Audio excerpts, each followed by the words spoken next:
Pemirsa, lagi-lagi ulah penagih utang meresahkan di kawasan Cengkareng, Jakarta Barat. Debt collector mencoba merampas motor warga di tengah jalan. Sementara di Bogor, polisi menggerebek rumah penyimpanan puluhan motor hasil rampasan kawanan mata elang. Orang Ambon dan Mogot. Nah, dan Mogot nih.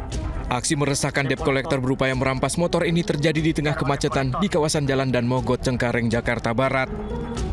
Upaya perampasan motor gagal dilakukan, warga melerai kedua pihak. Polisi memastikan akan memburu pelaku yang meresahkan dan terekam video amatir warga. Sementara di Bogor, polisi menggerebek rumah yang dijadikan penampungan puluhan motor hasil tarikan debt collector. Warga sekitar mengaku resah dengan menyebut lokasi penampungan telah 2 tahun digunakan. 26 motor hasil sitaan mata elang dibawa petugas sebagai barang bukti dan pemeriksaan. Ini kita sudah mengamankan sebanyak 26 unit kendaraan dan selanjutnya kita akan melakukan pemeriksaan lebih mendalam terhadap kepemilikan atau keberadaan unit-unit kendaraan tersebut. Polisi meminta warga yang motornya diambil paksa untuk bisa mengambilnya di Mapores Bogor Kota dengan membawa bukti surat kelengkapan kendaraan. Tim kontributor melaporkan. Sejumlah pekerja panik saat kebakaran melanda salah satu pabrik yang memproduksi styrofoam di kawasan industri Kabupaten Karawang, Jawa Barat. Kebakaran berawal dari salah satu ruangan di samping gudang hingga sempat terjadi ledakan. 7 unit pemadam kebakaran dikerahkan ke lokasi, api baru bisa dipadamkan setelah beberapa jam. Sejumlah bagian bangunan pabrik ludes terbakar. Tak ada korban, penyebab kebakaran masih diselidiki polisi. Dari Karawang, Jawa Barat, Rudi Setiawan melaporkan.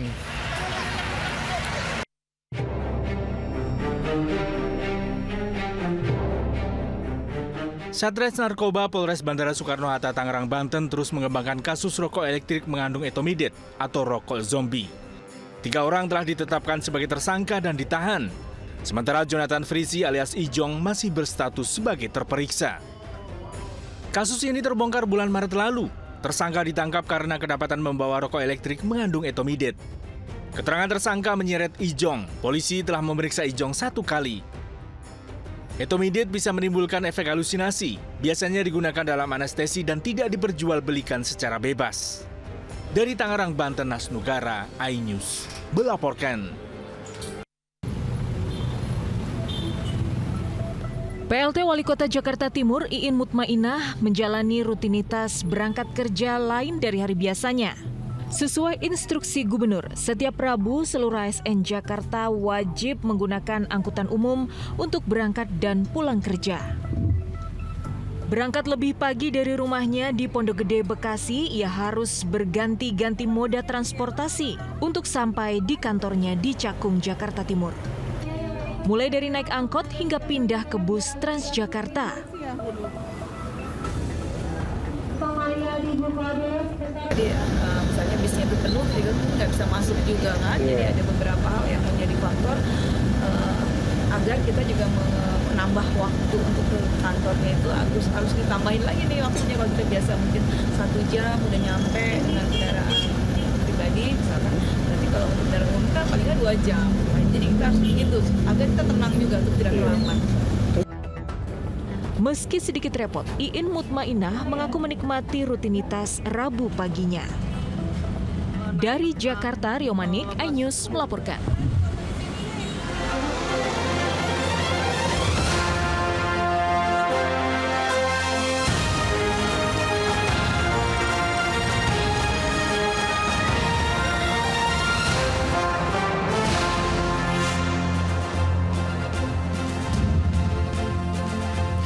Halo pemirsa, saya Wiki Adrian, inilah seputar iNews siang. Mulai hari ini seluruh ASN Pemprov Jakarta wajib berangkat dan pulang kerja pakai angkutan umum setiap hari Rabu. Agar tidak terlambat, para ASN harus berangkat lebih pagi karena harus berganti-ganti moda transportasi.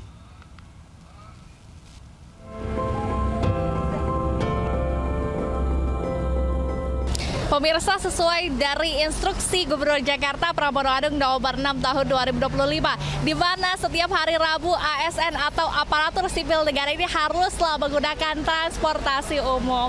Banyak sekali moda transportasi umum pemirsa yang dapat digunakan oleh para ASN, mulai dari Transjakarta seperti saat ini, kemudian MRT, LRT, KRL, bus, hingga angkot ya. Dan juga di setiap hari Rabu ini Pemprov DKI Jakarta juga menggratiskan ini untuk para ASN ya, jika menggunakan transportasi umum. Meski harus berangkat lebih pagi dari biasanya, aturan wajib pakai angkutan umum setiap hari Rabu bagi ASN Pemprov Jakarta disambut positif.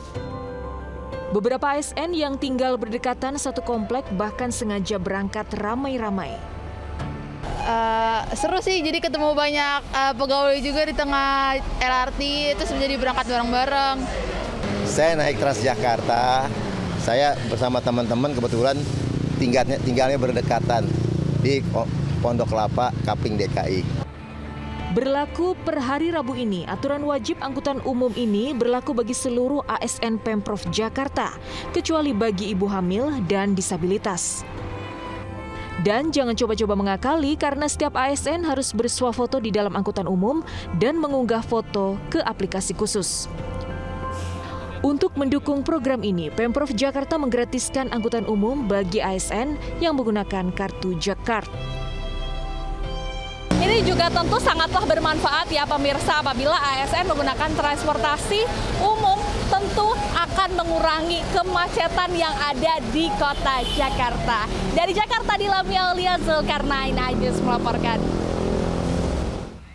Ya, pemirsa, aturan wajib naik angkutan umum setiap hari Rabu juga berlaku bagi gubernur dan wakil gubernur. Reporter Naura Safika mengikuti perjalanan wakil gubernur Jakarta Rano Karno naik angkutan umum dari rumahnya di Lebak Bulus hingga ke Balai Kota.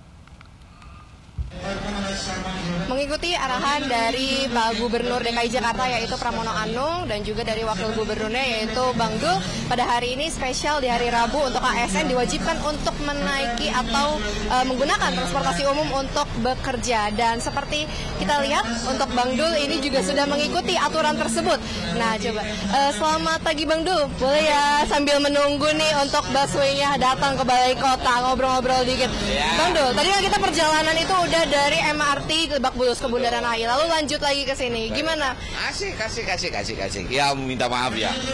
Selain memang ketemu masyarakat juga sebetulnya bukan kontrol, kita lihatlah apa yang kurang segala macam, kebersihan bagaimana, kenyamanan gimana. Karena itu juga nanti bagian masukan di saat memang MRT saya panggil, kita evaluasi lah. Karena saya juga senang dengan beberapa netizen yang mengirimkan berita tentang kemarin kan banyak jembatan penyeberangan orang kita kan. Ya minta maaf ya, bukan berarti kita nggak rawat, tapi lebih banyak kepada pencurian. Akibatnya ya kita menjadi efek yang menjadi tidak baik. Tapi kita segera bisa kita sikapi. Nah, jadi artinya ini bagian daripada servis. Ini kita.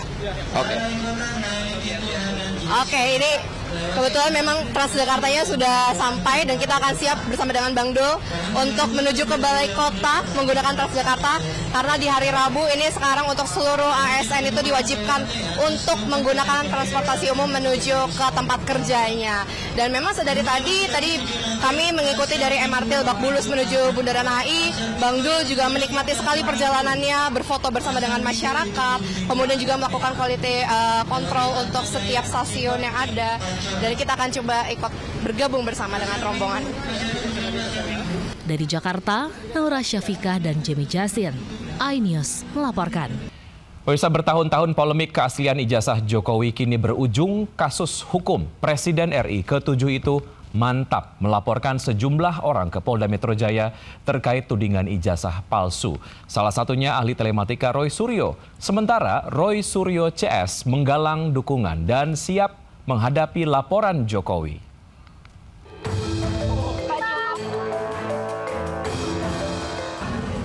Presiden ke-7 RI Joko Widodo tiba di Polda Metro Jaya sekitar pukul 9.50 pagi tadi. Didampingi kuasa hukum, Jokowi memilih datang langsung ke Polda untuk melaporkan tudingan sejumlah pihak terkait ijazah sarjananya yang disebut palsu. Sebelumnya, tim kuasa hukum Jokowi menyebut ada 4 orang yang akan dilaporkan, dan diduga salah satunya adalah ahli telematika Roy Suryo. Sementara itu saat Jokowi datang melapor ke Polda, Roy Suryo dan sejumlah aktivis tiba di Gedung Juang Cikini, Jakarta Pusat. Di Gedung Juang, Roy Suryo CS mendesak dilakukan audit forensik atas keaslian ijazah Jokowi. Apa yang harusnya benar kita katakan benar, kalau memang itu tidak benar dan palsu, kita katakan palsu. Perkembangan menarik seperti tadi yang sudah saya infokan dan disampaikan langsung oleh Pak Ahmad Baswedan. Detik ini juga kebetulan Joko Widodo memberikan laporan langsung di Polda Metro Jaya. Itu bagus. Polemik keaslian ijazah UGM Jokowi makin memanas. 2 pekan lalu ratusan warga berdemo ke Fakultas Kehutanan UGM, juga ke kediaman Jokowi di Solo. Massa menilai banyak kejanggalan, mulai dari foto Jokowi berkacamata hingga penggunaan jenis huruf atau font. Tim Liputan iNews melaporkan. Kita ke informasi lain, pemirsa. Panitia Seleksi Nasional Penerimaan Mahasiswa Baru menemukan berbagai kecurangan ujian masuk perguruan tinggi, mulai dari penggunaan joki ujian hingga keterlibatan orang dalam. Bahkan ada peserta menggunakan kacamata berkamera.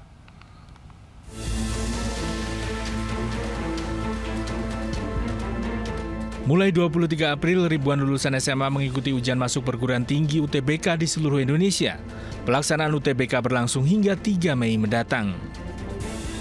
Selama pelaksanaan UTBK sesi 1 hingga sesi 12, Panitia Seleksi Nasional Penerimaan Mahasiswa Baru menemukan sejumlah kecurangan. Antara lain peserta menggunakan kacamata yang memiliki kamera hingga HP yang dipasang di kunci rambut untuk berkomunikasi dengan joki ujian. Panitia juga menemukan kecurangan melibatkan orang dalam menggunakan perangkat proksi. Jumlah peserta yang terlibat kurang lebih 50. Tahun ini UTBK diikuti oleh 860.000 lebih peserta untuk memperebutkan sekitar 259.000 kursi perguruan tinggi negeri. Tim Liputan iNews melaporkan. Pemirsa, lagi-lagi ulah penagih utang meresahkan di kawasan Cengkareng, Jakarta Barat. Debt collector mencoba merampas motor warga di tengah jalan. Sementara di Bogor, polisi menggerebek rumah penyimpanan puluhan motor hasil rampasan kawanan mata elang. Orang Ambon dan Mogot. Nah, dan Mogot nih. Aksi meresahkan debt collector berupaya merampas motor ini terjadi di tengah kemacetan di kawasan Jalan Dan Mogot, Cengkareng, Jakarta Barat. Upaya perampasan motor gagal dilakukan, warga melerai kedua pihak. Polisi memastikan akan memburu pelaku yang meresahkan dan terekam video amatir warga. Sementara di Bogor, polisi menggerebek rumah yang dijadikan penampungan puluhan motor hasil tarikan debt collector. Warga sekitar mengaku resah dengan menyebut lokasi penampungan telah 2 tahun digunakan. 26 motor hasil sitaan mata elang dibawa petugas sebagai barang bukti dan pemeriksaan. Ini kita sudah mengamankan sebanyak 26 unit kendaraan dan selanjutnya kita akan melakukan pemeriksaan lebih mendalam terhadap kepemilikan atau keberadaan unit-unit kendaraan tersebut. Polisi meminta warga yang motornya diambil paksa untuk bisa mengambilnya di Mapores Bogor Kota dengan membawa bukti surat kelengkapan kendaraan. Tim kontributor melaporkan. Pemirsa, memiliki mata air menjadi berkah bagi suatu daerah, namun bagaimana mengelola mata air agar dapat dirasakan manfaatnya bagi banyak orang?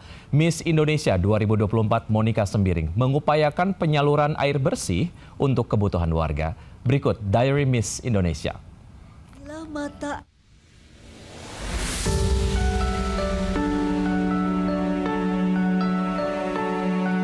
Air menjadi elemen yang penting dalam menunjang kehidupan. Ketersediaan air juga mendukung keberlangsungan ruang sosial. Inilah mata air Cirahap yang tiada hentinya mengeluarkan air jernih. Sayangnya tak jauh dari sini, sekitar 3 km, Kampung Ciseke justru kesulitan mendapat akses air bersih. Jadi ini kan kita mau mengalirkan air nih Pak. Baiknya tuh di daerah mana yang kita ambil airnya? Daerah sini Pak. Oh, sebelah situ ya? Monica Sembiring dalam BWAP Miss Indonesia mencoba membantu menyediakan akses air bersih dengan memasang pipa air bersih hingga ke Kampung Ciseke. Proyek sosial ini tentu harus mendapat dukungan semua pihak. Mika berharap dengan upaya pengaliran dari sumber air bersih bisa dinikmati oleh warga Kampung Ciseke. Dari Serang, Banten, Melati Diah, Jamie Yasin, Rama Romadoni melaporkan.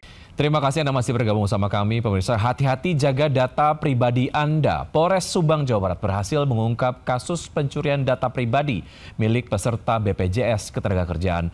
Pelaku menguras semua dana jaminan hari tua BPJS Ketenagakerjaan milik korban. Pasangan suami istri asal Majalengka ditangkap aparat Polres Subang lantaran mencuri data pribadi dan menguras dana JHT BPJS Ketenagakerjaan. Pelaku membeli dokumen seperti IKTP dan Paklaring yang digunakan untuk mengajukan klaim dana JHT secara ilegal dengan akun atas nama korban. Aksi ini terungkap setelah korban mengajukan klaim dan mendapati saldo 24 juta rupiah telah dicairkan tanpa sepengetahuannya.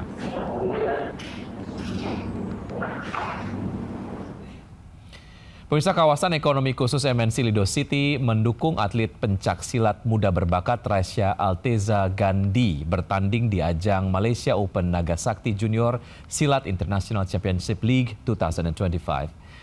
Meski masih terbilang muda, Rasya Alteza Gandhi mampu menunjukkan prestasi pada kejuaraan silat Jawa Barat Piala Menpora dan kejuaraan silat Piala Kapolri Cup.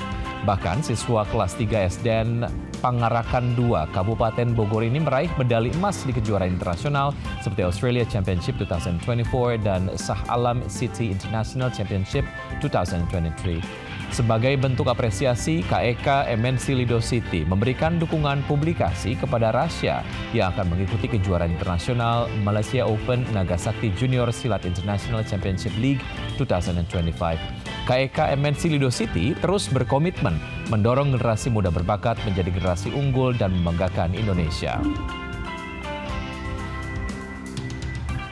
Setelah menempuh perjalanan selama 9 jam dari tanah air, ratusan petugas penyelenggara ibadah haji atau PPIH, daerah kerja Madinah dan bandara telah tiba di Tanah Suci. Langsung melaksanakan umroh kudum atau umroh kedatangan. Informasi ini mengakhiri jumpa kita siang hari ini. Saya Wiki Adrian bersama tim yang bertugas undur diri. Tetap semangat dan sampai jumpa.